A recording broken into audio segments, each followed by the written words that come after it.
Naging maulan ngayong maghapon lalo na sa Metro Manila. Pero ganito ba ang ating aasahan sa mismong oras ng Noche Buena at mismong araw ng Pasko? Alamin natin yan mula kay Pag-asa Weather Specialist Alzar Aurelio. Sir, magandang gabi po. Si Joshua Garcia po ito ng Balitang Pambansa. Magandang gabi. Halos sa buong Luzon ay nakaranas ng pag-ulan dahil sa shear line at amihan. Asahan ang maulap ng kalangitan na may mga kalat-kalat ng pag-ulan at isolated thunderstorm sa Metro Manila, Central Luzon, Calabarzon, Mimaropa, Bicol Region, ganun din sa Cagayan Valley, Cordillera at kasama na rin ang Eastern Visayas. Sa lalabing bahagi ng bansa ay makakaranas ng maliwalas ang panahon maliban sa mga isolated na pag-ulan.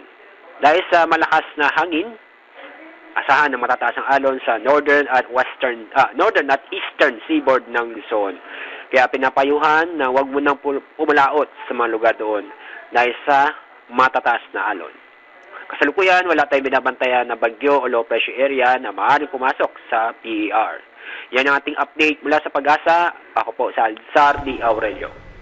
Yes, Sir Alzar, linawin lang po namin at sa bahagi po ng Bulkang Kanlaon ay may inaasahan po ba malalakas sa pag-ulan? Sa lugar po doon, wala po. Asahan ng mga ganat na liwas na panahon. Kung meron mga pag-ulan, isolated lamang ito, sandali lamang.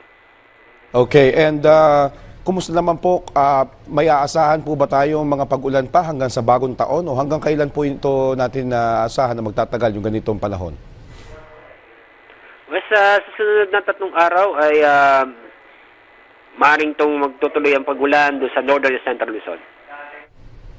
Alright, maraming salamat Pag-asa Weather Specialist Alzar Aurelio.